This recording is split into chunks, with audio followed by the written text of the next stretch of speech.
Մինչև օգոստոսի 31-ը երկար սպասված շահավետ եռանկյունակցիայի շրջանակում ստացեք բացառիկ պայմաններ դուռ, լամինատ և պաստառներ միասին ձեռք բերելու համար։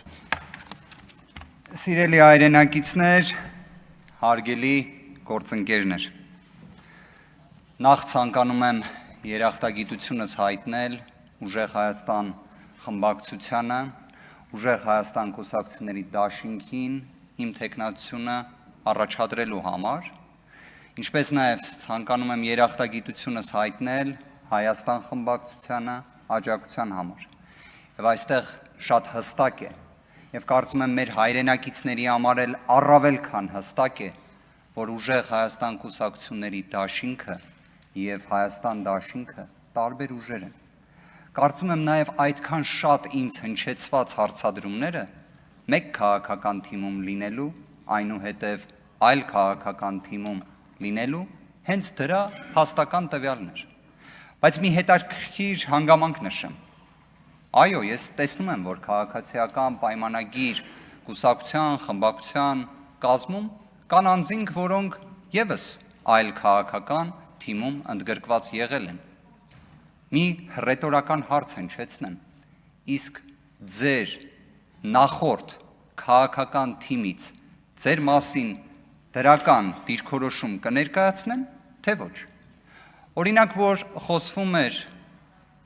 այլ քաղաքական թիմի մասին։ Հիմա ես տեսնում եմ, շատերը ներգրավված են եղել Լևոն Տեր-Պետրոսյանի, այսինքն Հայաստանի Հանրապետության առաջին նախագահի առաջնորդած քաղաքական թիմում։ Արդյոք ձեր մոտ որևէ նվազագույն հարգանքի կարմիր գիծ պահպանելու կարողությունը կա, թե ոչ։ Կարծում եմ հանրությունը դրա պատասխանը գիտի։ Ուզում եմ շնորհակալություն հայտնել մեր բոլոր այն հայրենակիցներին, որոնք այս օրերի ընթացքում հետևեցին այս հարցու պատասխանին եւ հրապարակավ նաեւ դրվատանքի խոսքեր շռայլեցին իմ հասցեին։ Ես կարծես թե նկատել էի շատ էր խոսվում զսպվածության եւ իմ, այսպես ասած, պինդ նյարդերի մասին։ Սիրելի հայրենակիցներ, այլ կերպ չի կարող լինել։ Անկախ նրանից, ես կլինեի ազգային ժողովի որպես ինստիտուտի նախագահի տեղակալի թեկնածու, թե որպես падգամավոր, կարծում եմ հանրային հաշվետվողականությունը պահանջում է զսպվածություն, ինքնատիրապետում եւ պինդ նյարդեր։ Կենսագրությանս մասին շատ խոսվեց։ Եկեք մի պարզ բան ներկայացնեմ։ 2011 թվականի ամռանը սկսվել է իմ աշխատանքային գործունեությունը։ Սկսվել է Մարդու իրավունքների պաշտպանի աշխատակազմում, որպես մասնագետ։ 2011 թվականից կարելի ասել մի կարմիր թելի պես անցնող վարքականոն ունեմ։ Մարդու իրավունքների համար պայքար եւ միաժամանակ երբեք չհանձնվելու վարքականոն։ Իդեպ, երբեք չհանձնվելու վարքականոնն էլ ձևավորվել էր դեռ երբ ուսանող էի եւ առաջին անգամ, այսպես ասած, կարդացել էի աշխարհահռչակ Ուինստոն Չերչիլի հայտնի ելույթը։ Կարծում եմ շատերը գիտեն դրա մասին, ովքեր չգիտեն, մի առիթով կներկայացնեմ։ Իդեպ, արդյոք երբևէ չեմ ունեցել անհաջողություններ։ Իհարկե ունեցել եմ։ Պարզապես անհաջողություններից ոչ թե վհատվել եմ, ոչ թե ընկճվել եմ, այլ երկու քայլ առաջ եմ արել։ Դրանից արդյոք խուսափել եմ պատասխանատվությունից։ Ոչ, պատասխանատվության զգացումով էլ հիմա կրկին գտնվում եմ ազգային ժողովում։ Գիտեք,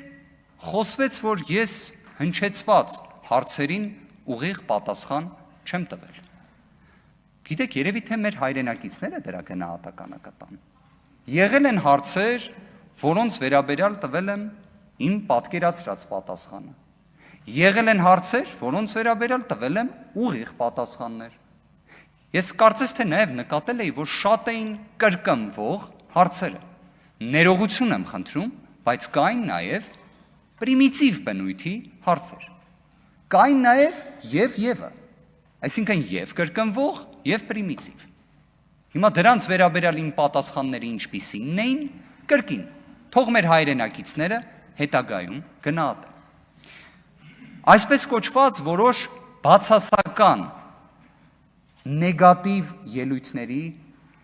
վերաբերյալ։ Կարող եմ արդյոք դրանց հատ-հատ, կետ առ կետ պատասխան տալ։ Իհարկե կարող եմ։ Կարծես թե խոսքի տեսանկյունից կար կոնսենսուս, որ խոսքը վատ չի ստացվում մոտս։ Անելու եմ դա, թե ոչ, չեմ անելու։ Ինչի համար։ Որովհետև ունեմ համոզմունք, որ ատելությանը ատելությամբ չես հաղթի։ Վիրավորանքին վիրավորանքով չես հաղթի։ Մենք պետք է ձևավորենք նոր մշակույթ։ Այնպիսի մշակույթ, որին արժանի են Հայաստանի Հանրապետության քաղաքացիները։ Այնպիսի մշակույթ, որին իսկապես մեր հայրենակիցները ունեն լեգիտիմ իրավունք ակնկալելու։ Արդյոք դա տեսնում ենք վերջին օրերին։ Այդքան էլ այդ կարծիքը չունեմ։ Ընդհանրապես մեր մոտեցումը ոչ ատելության մասին է, ոչ էլ պառակտման մասին է, այլ իսկապես բոլորիս կողմից երազած, բոլորիս կողմից սպասված ուժեղ Հայաստանի մասին է։ Ընդհանրապես, ես կարծում եմ, որ եթե մեզանից յուրաքանչյուրը մի պահ փորձի անել հետևյալ վարժությունը, երբ խոսում եմ մեր Հայաստանի մասին, ինչ-որ մի անծանոթի հետ, որոնք են այն մի քանի բնութագրիչները, որոնք գալիս են։ Երևի թե առաջինը Աստծո կողմից պարգև, երկրորդը ֆանտաստիկ հայրենիք, երրորդը, որը ամենակարևորն է, դա մարդիկ են, Հայաստանի Հանրապետության քաղաքացիները, իրենց հոգատարությամբ, իրենց աշխատասիրությամբ, իրենց բարությամբ։ Ընդհանրապես, եթե դուք մեկ պահ ցանկացած մարդ այստեղ դահլիճում գտնվող իշխանական ներկայացուցիչներից մինչև մեզ հետևող հայրենակիցները,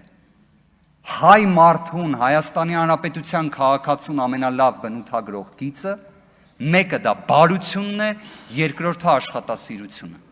Հետևաբար ատելություն ու պառակտում պետք է չլինի մեր հայրենիքում։ Իսկ պատմությունը ցույց է տվել, որ երբ մենք լինում ենք պառակտված, մենք ունենում ենք անհաջողություններ, մենք ունենում ենք դժբախտություններ։ Հետևաբար մենք նշված օրակարգը չենք սնուցելու, այլ մենք առաջ ենք քաշելու մեր քաղաքական օրակարգը, որի խարիսխը եւ առաջնային ելակետը պետք է լինի Հայաստանի Հանրապետության քաղաքացու հոգսերի սպասարկումը, Հայաստանի Հանրապետության քաղաքացու կյանքի որակի փոփոխությունը եւ դրան միտված քաղաքական օրակարգ, օրենսդրական փոփոխություններ եւ կոնկրետ ծրագրեր։ Տեղին է երևի թե եւս մեկ անգամ հիշատակել այն խոսքը, որը ներկայացրել էր ԱՄՆ փոխնախագահ J.D. Vance-ը, որ մենք չպետք է միայն խոսենք ժողովրդավարական արժեքների մասին, մենք պետք է ապրենք դրանցով։ Այո, քաղաքացիական պայմանագրի կողմից շատ է խոսվում ժողովրդավարության մասին, բայց զուտ խոսվում է,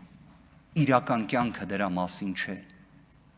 Այսքան քաղաքական բանտարկյալների առկայությունը, այսքան կալանքների ռեկորդային թվերը հակառակի մասին են խոսում։ Ընտրական գործընթացում խախտումները հակառակի մասին են խոսում։ Ինչ վերաբերում է ազգային ժողովի նախագահի տեղակալի կողմից, ազգային ժողովի նախագահի կողմից հանձնարարությունների վերաբերյալ, այն վերաբերում է ազգային ժողովի նիստերին, այն վերաբերում է նիստերի բնականոն ընթացքին, ինքս իմ առաջնային ելույթում դրա մասին խոսել եմ։ Իսկ որպես ազգային ժողովի պատգամավոր, որպես ազգային ժողովի նախագահի տեղակալ այդ կարգավիճակում, բնականաբար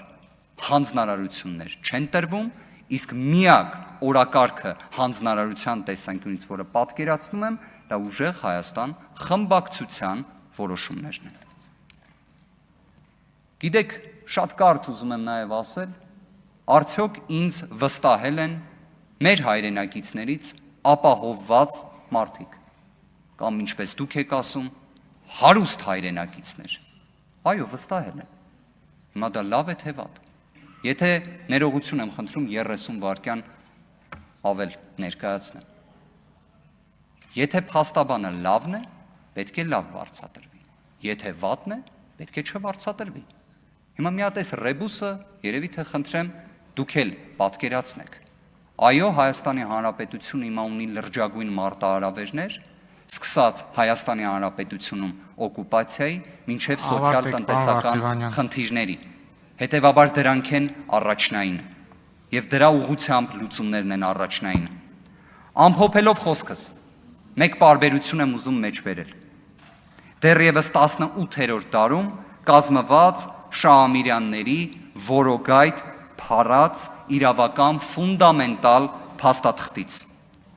որքան ավելի բարություն է մեզ հարկավոր, որ մեր կյանքը զսպենք օրենքով ու ազատությամբ, որպեսզի արժանի դառնանք Տիրոջ պաշտամունքին։ Սիրելի հայրենակիցներ, շնորհակալ եմ, ազատություն բոլոր քաղ բանտարկյալներին, Աստված պահապան մեր հրաշք հայոց աշխարհին։ Շնորհակալ եմ։